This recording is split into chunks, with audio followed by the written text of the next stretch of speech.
Kauna-unahang nuclear power plant sa Southeast Asia. Makapagbibigay raw ng 1/3 power requirement ng Luzon. 620 megawatts ng kuryente sa mahigit 300 ektaryang lupa. Yan ay kung binuksan ito noong 1970s. Ngayon, isa na lamang itong sleeping power giant.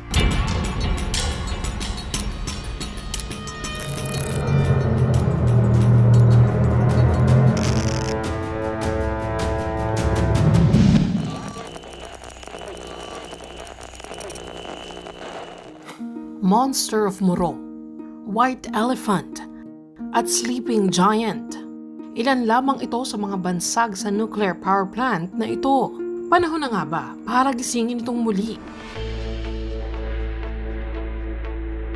Halos 4 na dekada na simula nang maipasara ang nuclear power plant na ito at kamakailan lang ay naging mainit ang usapin sa muling pagbubukas nito para maging alternative source of energy para sa Luzon. Handa na nga ba tayo para sa solusyong ito? Tahimik, malapit sa dagat at kabundukan. Ang payak at payapang pamumuhay, nagbago simula nang itayo ang planta. Nilagay yan sa isang lugar, ang tawag yung exclusion zone. During that time kasi halos konti lang ang taong nakatira doon. Kaya pinili yan ang lugar na yan because it's excluded. Isa si Engineer Jose Manalo sa mga kauna-unahang kinontrata sa pagpapagana ng naturang nuclear power plant. Hired ako for the health physics group. In layman's term, radiation protection. Ano bang ginagawa niyo? Kami yung magiging in-charge sa monitoring ng radioactivity ng lahat ng empleyado, pati doon sa on-site environmental monitoring within 1 kilometer radius. Ano po yung itsura ng power plant back then? During those times, almost 4 decades ago, is a state of the art. Naging pamilyar nga daw lang yung mga Pinoy during the construction of this power plant doon sa word na state of the art. Sa higit 2 bilyong pisong inilaan para sa pagpapatayo nito, inilarawan ng Official Gazette ang Bataan Nuclear Power Plant bilang largest and most expensive construction project in the country's history. Sa kasalukuyan, ay nasa halos 50 million ang allocated budget ng gobyerno para sa maintenance nito kada taon. Ano na nga ba ang itsura ngayon ng planta? So ngayon, papasok tayo sa Bataan Nuclear Power Plant. Kasama natin si Sir Joe para tingnan natin kung ano na ba ang nagbago or may mga updates ba sa loob ng planta. Kasi may mga sabi-sabi daw, sir, tama po ba na ninakaw daw yung mga Wala nang gamit? laman ng loob ng planta. So you can see for yourselves kung ano yung real status ng Bataan Nuclear Power Plant.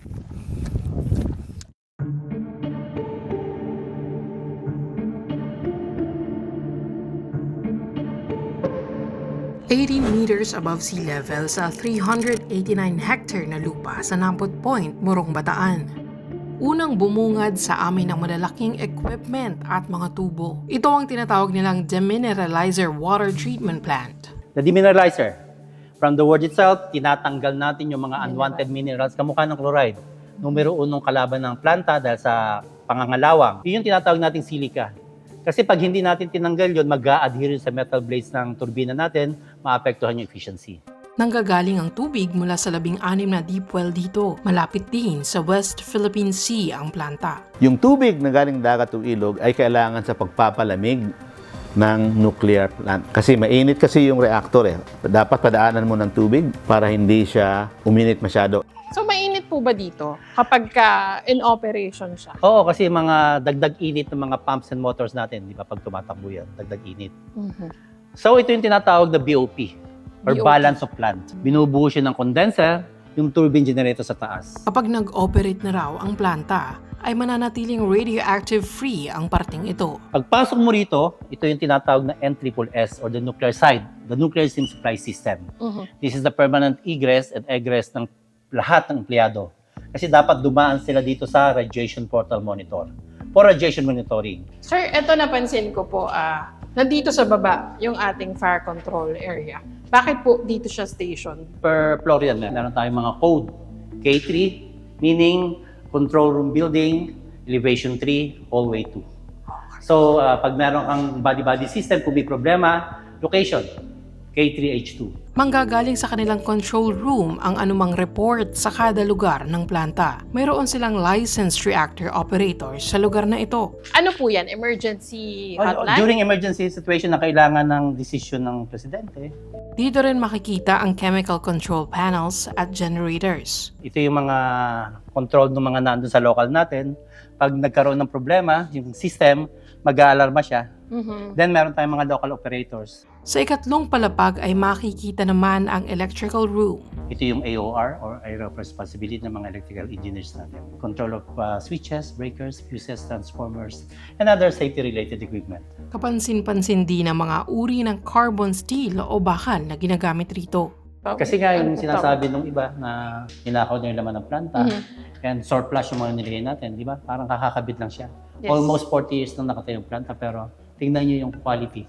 And the quality of craftsmanship. Ito yung mga uri ng bakal na ginamit sa construction ng Empire State Building, the Hoover Dam, Reactor building. So ito yung parang puso na ba ng ng planta? the heart of the nuclear Okay. power plant. Sa reactor building nakalagay ang reactor vessel. Dito nangyayari ang pinaka-crucial na operasyon ng planta, ang pagpuproduce ng init o steam. Ang atomic structure kasi, ang pinaka-center ay yung nucleus. Nandun yung protons, saka neutrons, at saka yung electrons. Electrons muna sa labas eh. Energy nang gagaling sa nucleus, it's 4 million times than fossil fuel. Sayang naman pag hindi mo gagamitin yung ganong kalaking energy.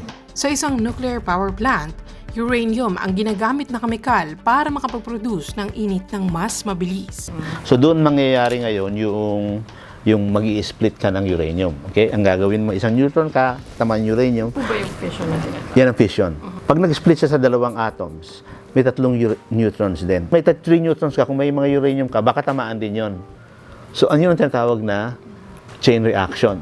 So every time na nag-i-split ka, energy. Kaya ang laki, kaya 4 million times. Kinukuha ang init na napoproduce ng nuclear fission reaction para magpakulo ng tubig. Sumasa ilalim naman sa proseso ng oxidation ng tubig para makapag-produce ito ng heat o init. Mula rito ay aakyat ang steam papuntang turbine, generator at moisture separator. Left and right, yun yung moisture separator. Para yung unused steam na hindi nagamit para mapaikot yung metal base ng turbina, then makapag-generate ng electricity, is bababa sa condenser, magiging tubig, i-recycle to steam again. Dito ay masusunod ang konsepto ng conversion ng mechanical to electrical energy. Ang steam kasi ang magpapaikot sa mga turbina. Tsaka ito mako-convert to energy na dadaloy sa mga kable at poste papunta sa mga kabahayan. May mga parts lang na hindi na natin na ipakita sa inyo kasi nga very sensitive siya. And ito yung mga reactors and then yung fuel handling building.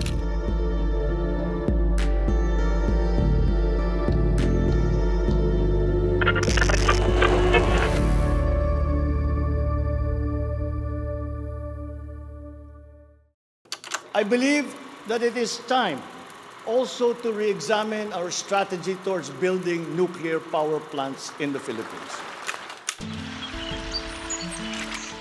Ay, dahil kami malapit, itong buong barangay na to, ililipat ito. Ay sayang tong barangay. Nang dahil lamang sa nuclear, ay mawawala tong kalahati ng Morong. Siyempre, mawawala na kaming kasiguruhan kung saan kami nilipat. 1978 nang matuklasan ni Tatay Adel ang posibleng epekto ng nuclear power plant sa kanilang lugar. Hindi naman namin alam na nakakasama sa kalikasan ng nuclear at sa tao. Yung mga madre, ay sinasama kami sa symposium. Kaya doon namin natutuhan yung kung gaano kabagsik o kasama yung uranium kung sumingaw. Isa si Tatay Adel sa mga kauna-unahang rallyista kontra sa pagbuo ng planta. Bago pa lang noon, yung sabihin mo yung pundasyon, inaayos pa nila yun. Kung madalo nga kami sa symposium, nakadinig kami ng mga masasamang epekto ng nuclear o uranium. Nag-umpisa na kaming mag-isip kung paano madidelay o hadlangan yung construction. Ay, wanted nga kami. Sinabihan kaming, kinuha kami ng subversibo. Mas mataas yung karapatan nila kaysa sa civilian. Kaya wala kang magagawa kundi magtiis. O kaya lumaban sa pamamagitan ng salita sa Kampaginal daw ako nakulong. Hindi naman ako pawalan. Wala naman naka-charge sa aking kaso.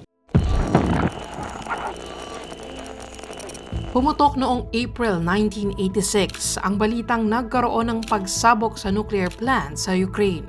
Nangyari sa ibang bansa ang ikinababahala ni Tatay Adel. Nagawa namin noon, nagawa kami ng mga petition paper. Hanggang sa nakapagpadala kami ng petisyon, American Congress, tsaka sa Australia, para yung pagkapadala nila rito, pagbinta nila ng uranium, wag nilang bigyan ng Pilipinas. Dati murong lang ang kumikilos, ay ginawa naming pambumbataan at nagawa rin pang international. Kaya nga nagresulta, tumigil, pinaminto yung operation ng nuclear. Paliwanag ng eksperto, ang kaibahan daw ng Chernobyl sa Bataan Nuclear Power Plant ay ang kanilang containment structure. Yung Chernobyl po, Soviet designed, it is an RBMK reactor. Hindi po ginagamit sa Western countries yan kasi yung moderator niya graphite na pwedeng masunog. So may inherent design flow. Kasi wala po siyang containment structure. Kasi kung sakaling magka-aksidente, yung materials mong nuclear ay nasa loob, nakakulog. Ang Chernobyl walang ganyan. Nagkaroon ng accident sila. Yung aksidente nga yun, dahil sa nag-experiment sila ng isang working reactor, bawal yun. Bawal kang mag-experiment sa isang working reactor. Nung sumabog, ayun, wala kang containment, kaya kumalat. So, ang ating BNPP may containment structure at saka may apat yan na ginawa. Same design at time, mga late 1980s. Yung tatlong kakambal, umaandar pa. Kaya naman nakikita ng ilan ang posibilidad na muli itong buksan. Lalo pa tumataas ang pangangailangan ng bansa sa enerhiya. Ang pinangangambahang pagkaubos ng natural gas sa Malampaya na ginagamit sa paggawa ng kuryente. Malampaya Gas Field ang nagsusupply ng 30% na enerhiyang kailangan ng bansa.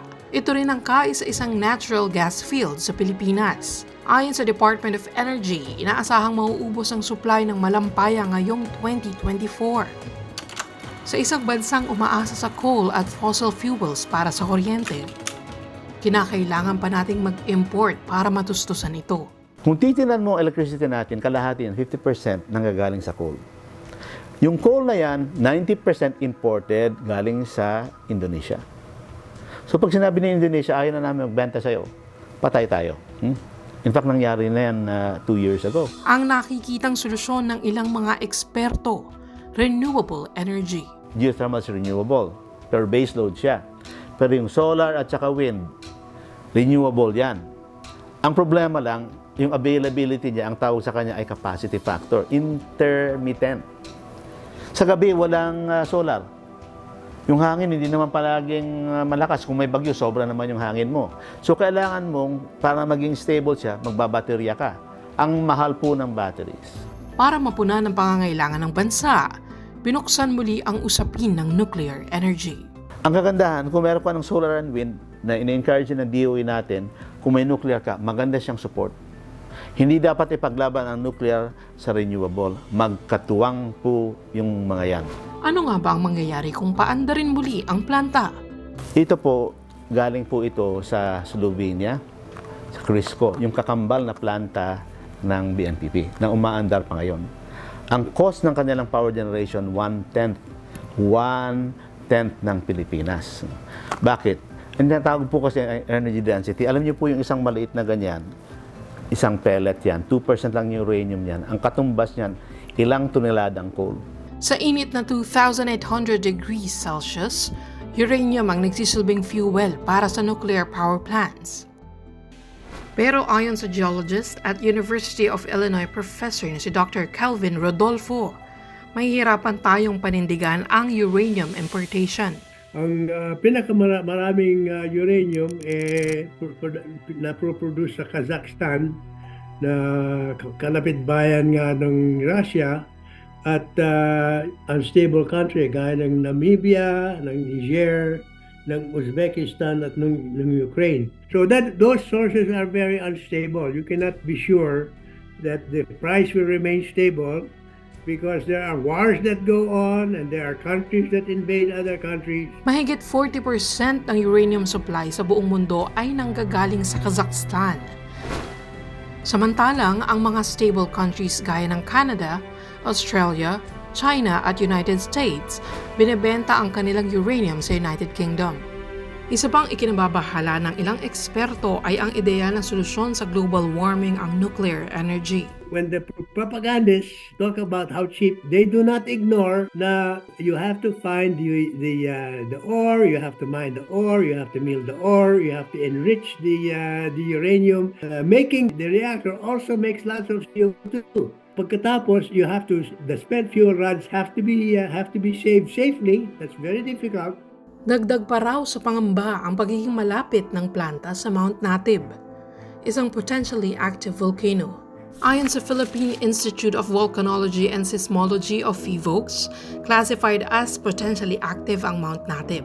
Sa pag-aaral naman na ginawa ng volcanologist na si Dr. Mahar Lagmay, makikita ang Lubao Fault na dumadaan sa Mount Natib at Bataan Nuclear Power Plant. Kung magkaroon kasi ng lindol at tamaan ng Lubao Fault, posibleng mas matinding pinsala ang hatid nito sa atin. One of the big problems is if we have an accident in the Philippines, it will be worse than Chernobyl.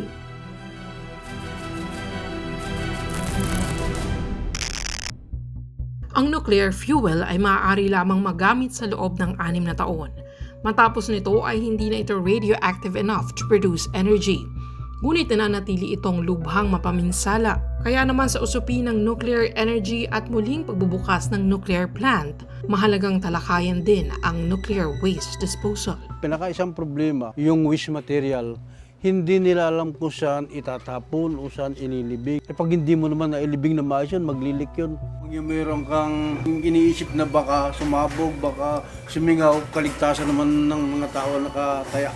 Kumuha tayo ng isang isla na wala masyadong tao, napayag sila. Magbarena ka ng 1 kilometro, tapos pwede mo siyang i-bend. Tapos takpan mo ng bentonite yung butas. Bakit bentonite? Bentonite kasi sa clay mineral. Ang crystal structure niya layered na negatively charged. Is uranium positively charged. Pag makatakas uranium, magkukulong siya doon sa bentonite. Hindi na, walang takas. Lubhang magastos na. Takaw disgrasya pa raw ang paggamit ng nuclear energy. Ang problema, if you decide to go nuclear, you have to remain nuclear because the reactor is so expensive. Meron isang plano ng Department of Energy dito sa US. They will inject nuclear waste in deep drilling holes. Finally, na-realize ng US Department of Energy na hindi maaaring mangyari. That program was stopped in 2017. Nuclear waste will be toxic at least 10,000 years into the future. Kamakailan lang ay nagkaroon ng offer sa bansa ang Korean Hydro and Nuclear Power, isang planta kung saan pinatatakbo nito ang 27% ng energy sources ng South Korea para pag-aralan ng nuclear plant ng Pilipinas. Sabi nila, pwede namin buhayin yung inyong nuclear plant. Bakit? Kasi meron kaming plantang exact design, tumatakbo almost 40 years. So, nag-offer sila ng feasibility study. Tingnan natin kung pwede pang buhayin o hindi. Nung hiningi pong opinion namin, sabi namin, fantastic. Kasi, doon lang malalaman kung pwede pa. Kung hindi na pwede, wag natin pag-usapan ng Bataan. Pero kung sakaling feasible po yan, napaka-importante. Kasi, 70% po ng cost ng pagpagawa ng bagong planta ay doon sa semento, yung building mo. Yari na yan. Kung sakaling feasibility study nila na pwede pa yan, kasi may tumatabong planta nga, yung may 3 kapatid nga yan Slovenia, South Korea, at saka Brazil. Yung 3 kapatid, umaandar pa. So there's very good reason to say na pwede pa. Ngunit lumipas na ang unang deadline na February 2024 dahil hindi ito kaagad na pirmahan ng government agencies involved for clearance. Sa kabila nito, patuloy pa rin ang ilang mga kabataan sa pagkumpinsi sa mga residente ng Morong sa banta ng nuclear energy. Ma'am, ano pong meron dito? Bale, nagpe-petition signing po kami para hingin yung suporta ng mga mamamayang Bataeño para hingin yung suporta nila na magkaroon sila ng rejection sa plano ng revival, ng rehabilitation sa Bataan Nuclear Power Plant. Nakapagpamigay na po tayo ng almost 300 na flyers. Ano po yung klase ng pagtanggap ng mga taong nakausap niyo so far? Yung iba sa kanila ay okay sila dito sa pinapapetition namin. At yung karamihan naman ay ayaw nilang suportahan yung petition signing namin dahil sinasabi nila na yung datos na binibigay namin ay false or fake news ito. Ang grupong Nuclear Free Bataan Movement, dekada nang nakikipaglaban kontra sa pagbubukas ng nuclear power plant. Second or third generation na kami na tumututol pa rin dito sa balak na i-operate yung Bataan Nuclear Power Plant. Traffic din natin masolusyonan. Ito pa kaya ang malaking problemang idudulot ng nuclear power. Saan kami pupulutin pagka ganun? Karapatan din ng mga kabataan, lalo na sila yung magmamana nung ano man ang aabutin. Kaya kasama namin sila at meron silang dapat na desisyon sa magiging proyekto o mga proyekto na may kinalaman sa kanilang komunidad. Ang mga malilikom na pirma ay ilalakip nila sa kanilang isinasagawang pag-aaral at isusumite sa iba't ibang ahensya ng gobyerno.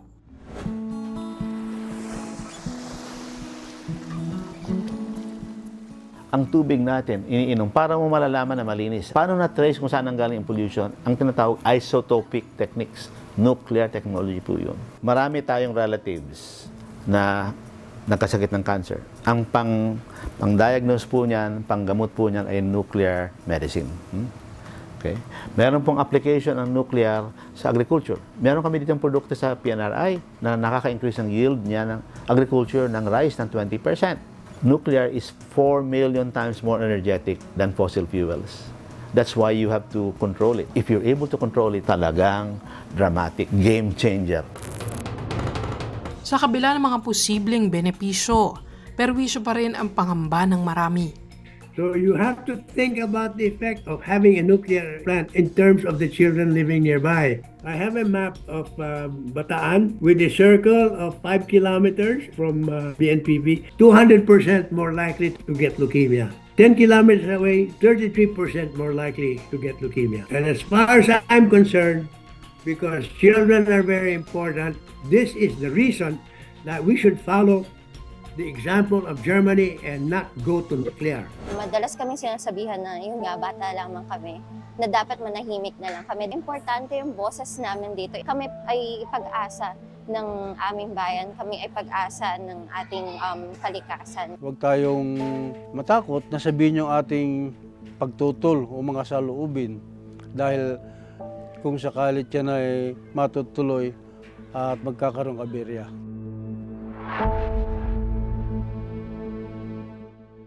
Sa bawat hakbang, marami ang nakaabang. Ano man ang solusyon, kailangan ng maiging desisyon, lalo pat kabuhayan at kalikasan ang nakasalalay. Mula rito sa Bataan, ako si Abby Espiritu para sa GMA Integrated News, DigiDocu.